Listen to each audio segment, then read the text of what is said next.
Peace be with you. Today is Ash Wednesday, the start of the season we call Lent. This year we're going on a Lenten journey that might take us to some challenging places, but we're also going to discover what gifts we might find there.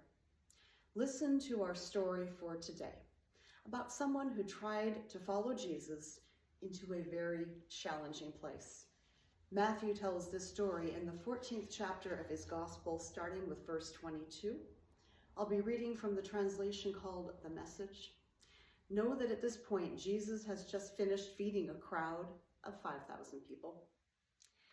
As soon as the meal was finished, Jesus insisted that the disciples get in the boat and go on ahead to the other side while he dismissed the people. With the crowd dispersed, he climbed the mountain so he could be by himself and pray. He stayed there alone late into the night. Meanwhile, the boat was far out to sea when the wind came up against them and they were battered by the waves. And about 4 o'clock in the morning, Jesus came toward them, walking on the water. They were scared out of their wits. A ghost, they said, crying out in terror. But Jesus was quick to comfort them. Courage, it's me. Don't be afraid. Peter, suddenly bold, said, Master, if it's really you, call me to come to you on the water. Jesus said, come ahead. Jumping out of the boat, Peter walked on the water to Jesus. But when he looked down at the waves churning beneath his feet, he lost his nerve and started to sink. He cried, Master, save me. Jesus didn't hesitate. He reached down and grabbed his hand. Then he said, Faint heart, what got into you? The two of them climbed into the boat and the wind died down. The disciples in the boat, having watched the whole thing, worshipped Jesus, saying, This is it. You are God's Son for sure.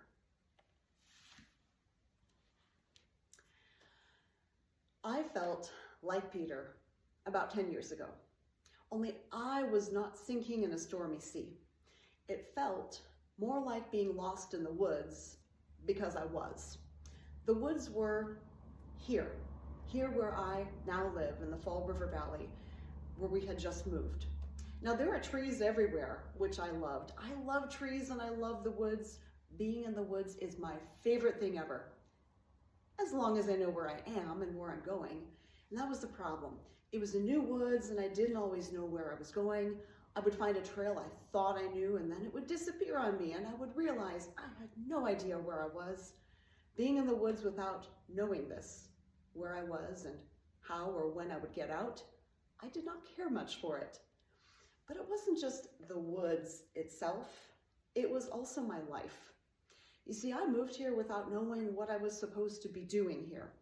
My husband had a new job and we wanted to live in the same place, so that's why I came here. But I didn't have a job here or friends or anything, so it felt like my whole life was uncertain. What would I do? Where was I supposed to be? Which was the path I needed to take? I felt lost, quite literally lost in the woods. Now, I knew there was a path for me to take. I had prayed a lot before moving here, and I did trust that God was leading me here, promising to guide me to the right path for me, but what was it?